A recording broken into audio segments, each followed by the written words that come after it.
Assalamualaikum warahmatullahi wabarakatuh. Selamat datang di channel Statistics 101 ID. Saat ini kita memasuki bagian keempat dari seri analisis regresi. Pada bagian ini saya akan membahas tentang transformasi dan pembobotan pada model regresi. Berikut outline yang akan kita bahas pada sesi kali ini. Ketika kita memodelkan regresi linear berganda, maka salah satu asumsi utamanya adalah residual berdistribusi normal dengan ekspektasi besar 0 dan variasinya konstan, ya ini sebesar sigma kuadrat. Akan tetapi kadang asumsi terkait variasi itu konstan belum tentu terpenuhi. Sehingga apa saja sih yang menyebabkan variasi tidak konstan? Dan apa dampaknya jika variasi tidak konstan? Dan bagaimana caranya agar variasi menjadi konstan? Untuk itu, pada sesi kali ini kita memang akan fokus kepada variasi yang tidak konstan pada model regresi linear berganda. Kita mulai dengan yang namanya istilah heteroskedastisitas. Apa sih itu heteroskedastisitas? Heteroskedastisitas adalah adanya variasi yang tidak konstan. Jadi apabila kita lihat pada plot sebelah kanan, maka ketika residual tersebut itu terjadi heteroskedastisitas, maka persebaran antara titik fitted value-nya dengan absolute value dari residualnya itu cenderung menyebar atau mungkin tidak satu garis lurus ya. Tidak cenderung menghasilkan satu garis lurus atau garis konstan gitu ya. Kalau garis lurus mungkin kadang ada beloknya sedikit atau gimana, tapi yang maksudnya garis horizontal band istilahnya. Dampaknya apa? Ketika varians tersebut itu tidak konstan atau mungkin varians itu malah semakin lama semakin besar, maka estimasi dari parameter itu tidak konsisten. Hampir mirip ketika kita berbicara tentang multikolinialitas kemarin ya pada sesi sebelumnya, bahwa ketika heteroskedastisitas itu salah satu dampaknya adalah estimasi parameter, ya misalkan estimasi parameternya angka misalkan beta itu misalkan nilainya 0,2. Ternyata hasilnya itu nggak cenderung mendekati 0,2, kadang 0,3, kadang 0,7, 0,9, 0,1, 0,2, kadang seperti itu. Tapi range dari parameter itu semakin lama semakin besar. Jadi kita jadi semakin ragu apakah benar ini nilainya 0,2. Nah, itulah dampak dari ketika kita terjadi yang namanya heteroskedastisitas. Nah, bagaimana kita mengidentifikasi sebuah residual apabila terjadi heteroskedastisitas? Maka di penguji statistik ada yang namanya pengujian ya. Beberapa pengujian yang dapat kita gunakan ada yang namanya uji Park, uji Gleiser, Bose-Pagan, uji White, dan lain sebagainya. Nah, mungkin salah satu yang saya highlight di sini adalah uji White. Jadi prosedurnya ada empat tahapan ini ya. Jadi kita melakukan model regresi dulu terhadap variabel respon dengan variabel prediktor.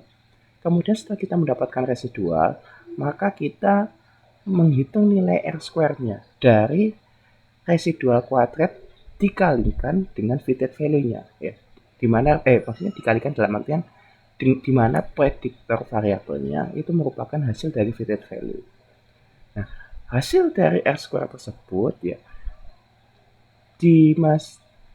disubstitusikan kepada persamaan statistik chi-square yang ada di poin keempat gitu ya.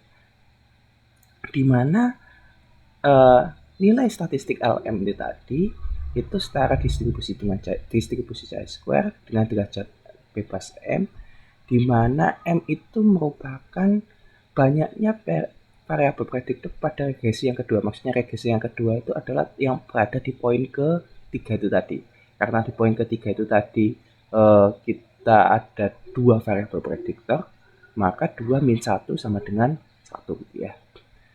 Oke, ini adalah sebuah prosedur uji White dalam heteroskedastisitas ya.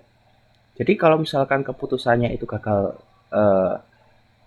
Jika keputusannya itu adalah tolak H0, maka eh, terjadi heteroskedastisitas pada residual. Oke ya, itu kesimpulannya.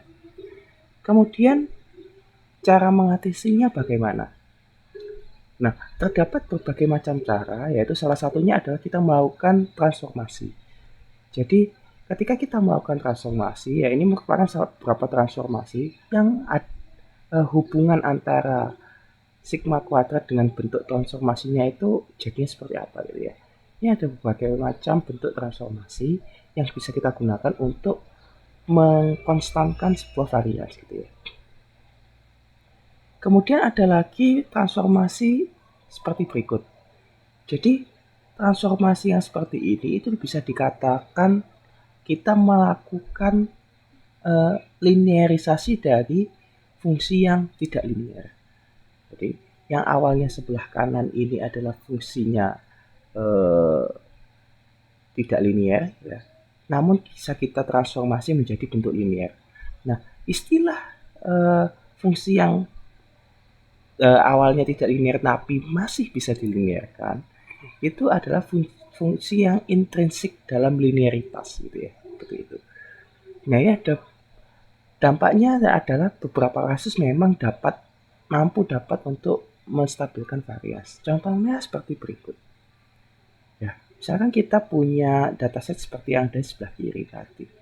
Apabila kita modelkan dengan regresi linear berganda biasa gitu ya, ini hasil outputnya akan jadi seperti ini ya. Di mana R square-nya kalau kita evaluasi ternyata sekitar 87%. Tapi residualnya ya ini tidak konstan. Tidak konstan residual dari hasil permodelan di sebelah kiri tadi. Jadi variasinya tidak konstan ya. Variasinya kadang di sini ada di sini, sini dan sini. Kalau misalkan kita bagi menjadi 3 bagian gitu ya. Oke. Kemudian kalau kita melakukan transformasi, bentuk transformasinya misalkan seperti ini. Jadi nilai X wind velocity tadi itu menjadi ditransformasikan menjadi 1 per wind velocity. Jadinya variasinya akan jadi konstan seperti ini. Jika kita melihat dari fitted value-nya tadi ya. Oke. Nah, ini adalah dampak ketika kita melakukan sebuah transformasi pada suatu data. Bisa jadi dengan transformasi tersebut mampu menstabilkan varians. Nah, kalau dari sini akhirnya kita bisa mendapatkan R square yang jauh lebih tinggi dibandingkan yang sebelumnya. Oke, sampai di sini clear ya. Kemudian ada lagi yang namanya metode generalis square dan weighted square.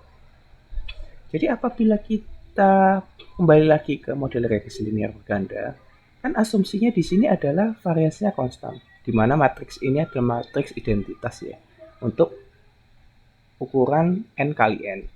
Jadi untuk masing-masing observasi gitu ya, memiliki varians yang konstan gitu ya.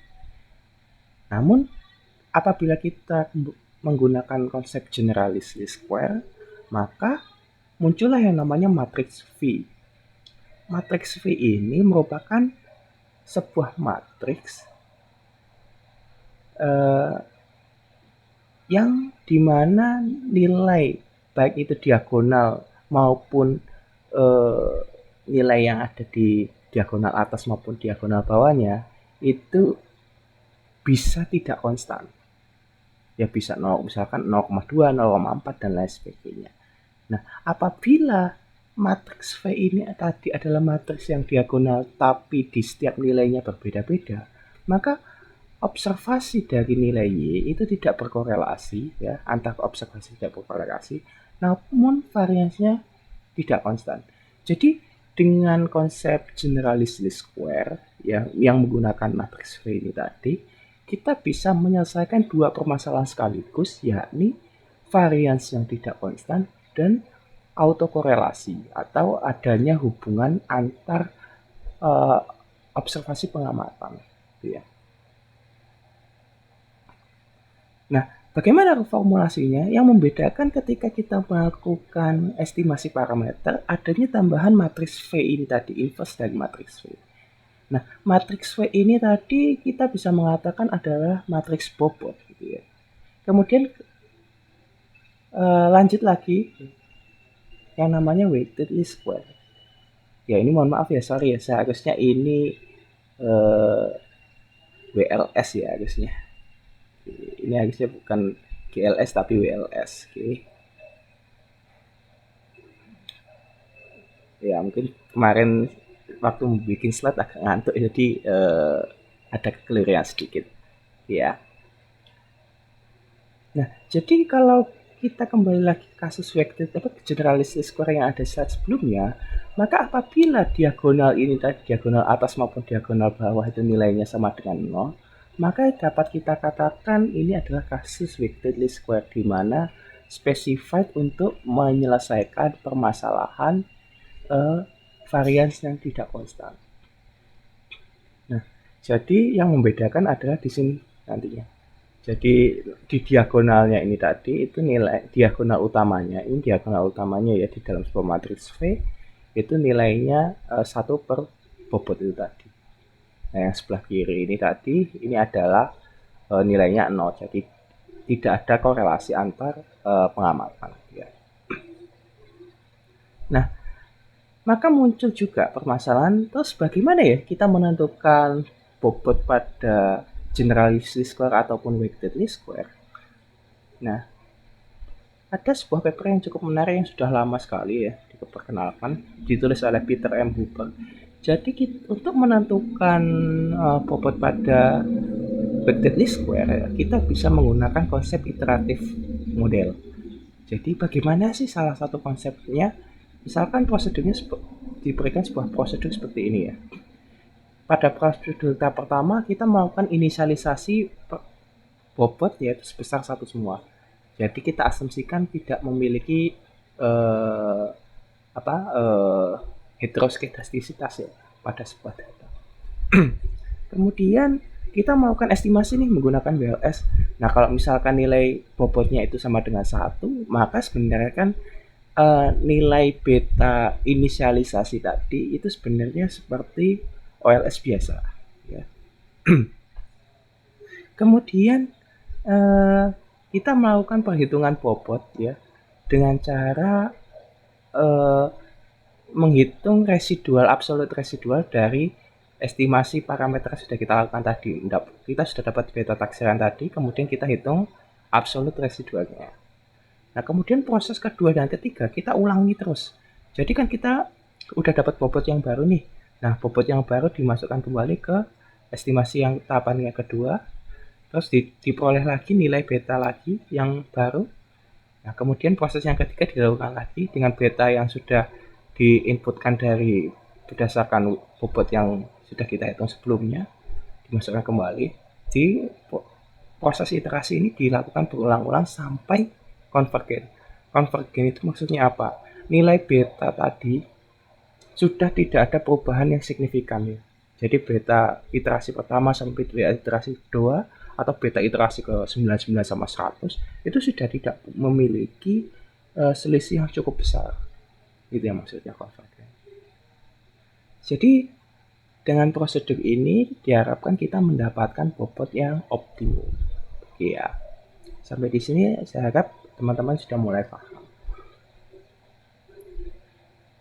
Oke, itu materi saya pada sesi kali ini ya. Terima kasih telah senantiasa menonton channel Statistics 101 ID.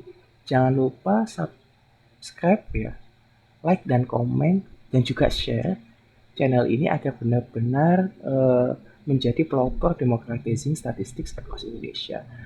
Terima kasih. Wassalamualaikum warahmatullahi wabarakatuh.